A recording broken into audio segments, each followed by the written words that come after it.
E eu quero dizer, não sobre a greve em si, mas eu quero extrair lições da greve. E gostaria de chamar a atenção de todos para alguns problemas que nós vamos começar a vivenciar daqui para frente, a partir do momento em que o povo começou a perceber que ele verdadeiramente é o detentor do poder. Começou a perceber que o que está escrito na Constituição Federal, que todo o poder emana do povo, não é só para estar escrito, é para ser praticado. E isso vai causar muitas mudanças na nossa vida e principalmente na vida política deste país. O que está acontecendo, ou o que aconteceu, pode surpreender apenas quem nunca estudou história. Quem estudou história, quem estuda, sabe que estas coisas não são novidades. Elas ocorrem em vários lugares do mundo há muitíssimo tempo. E eu já falava sobre a greve dos caminhoneiros há mais de 30 anos.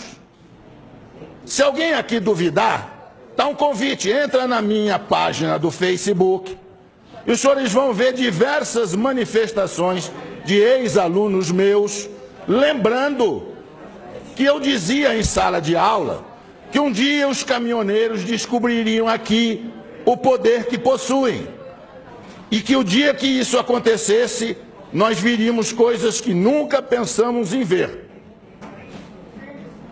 O que eu era? Uma pitonisa? Um adivinho? Não, um sujeito que estuda e que conhece a história. E eu convido os senhores também, se quiserem entender o que eu estou falando, a procurarem. Não temos mais videolocadora, mas procura no Netflix, procura no Now. 2 filmes. Um chamado Fist, F-I-S-T, com o Sylvester Stallone, antes dele ser o Rambo, antes dele ser o Rock. Ou então peçam um filme chamado Hoffa, H-O-F-F-A, com Jack Nicholson. Os 2 filmes tratam do mesmo problema. O que os caminhoneiros fizeram nos Estados Unidos na década de 60. O presidente do Sindicato dos Caminhoneiros da América do Norte, dos transportadores de carne, de carga, o Jimmy Hoffa, um dia à noite foi buscado em casa por 4 pessoas e nunca mais se ouviu falar dele. Nem o rastro, nem o cheiro. Provavelmente está sepultado em um pilar de ponte que estivesse sendo concretado naquele momento ali em Nova York. E lá nos Estados Unidos inteiro dizem que foi o Kennedy quem mandou matá-lo, porque não aguentava mais o que os caminhoneiros estavam fazendo com o governo americano. Assistam o filme. Tem 50 anos esse filme. E eu já dizia para os meus alunos, então, o dia que os caminhoneiros do Brasil descobrirem isso. E os caminhoneiros do Brasil não tinham organização que os americanos tinham, porque isso foi possível graças ao rádio PX que eles tinham em cada caminhão. Cada caminhão tinha um rádio PX, num determinado momento houve um comando e eles simplesmente pararam os Estados Unidos. Nós não tínhamos rádio PX, mas de repente descobrimos que temos uma coisa que funciona quase tão bem ou melhor, chamado WhatsApp. Os senhores não fazem ideia do que o WhatsApp vai fazer daqui para frente. Se a sociedade brasileira descobrir que se ela se organizar, ela tem o mesmo poder, nós vamos ficar abismados com as coisas que vão acontecer nesse país.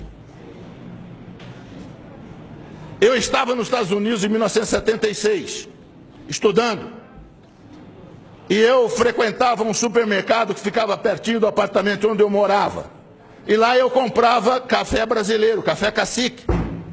Pois um dia eu cheguei no supermercado, havia uma placa na prateleira onde estava o café, cheio de latinha de café cacique, e a placa dizia assim: não compre café brasileiro. E eu fiquei surpreso, eu falei, se o proprietário não quer vender café brasileiro, é só tirar da prateleira.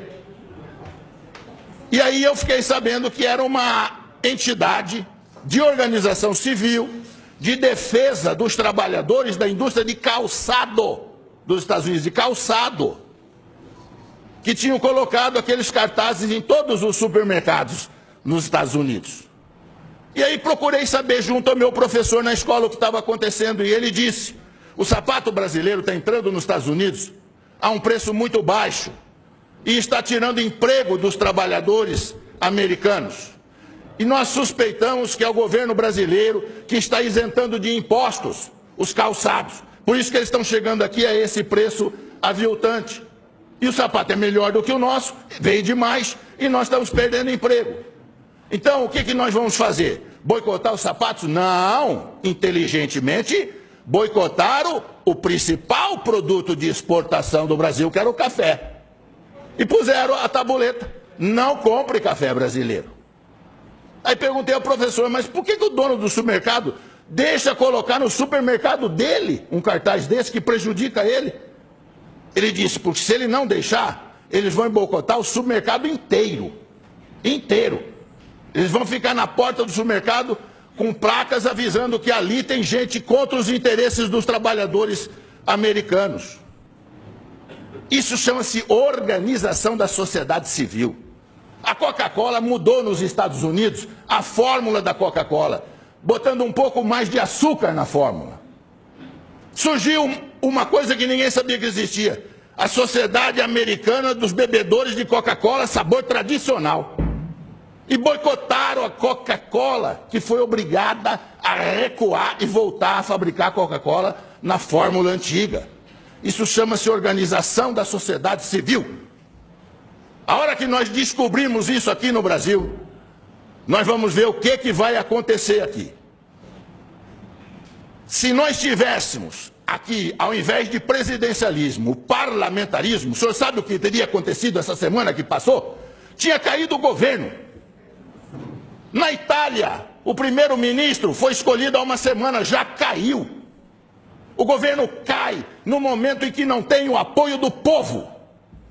A hora que o povo vai para a rua e o povo reivindica, e como os caminhoneiros fizeram sabiamente, sem violar a lei, os caminhoneiros não violaram a lei. Eles têm todo o direito de não transitar. As estradas estavam abertas, eles estavam parando em áreas privadas, não interditaram coisa nenhuma. E mostraram o poder de obrigar o governo a ceder em tudo. Eu faço ideia se eles tivessem posto na lista de reivindicações, depois de diminuir o diesel, a renúncia do presidente. Quero ver o que o presidente ia falar para eles. Eu não renuncio, então não termino a greve. Verdade. Eu ia ver o que ia acontecer. Senhores, abram o olho. Governadores, prefeitos, abram o olho. O povo está descobrindo que ele tem poder. E a hora que ele exercer este poder, nós vamos ver muita mudança nesse país. Muito obrigado.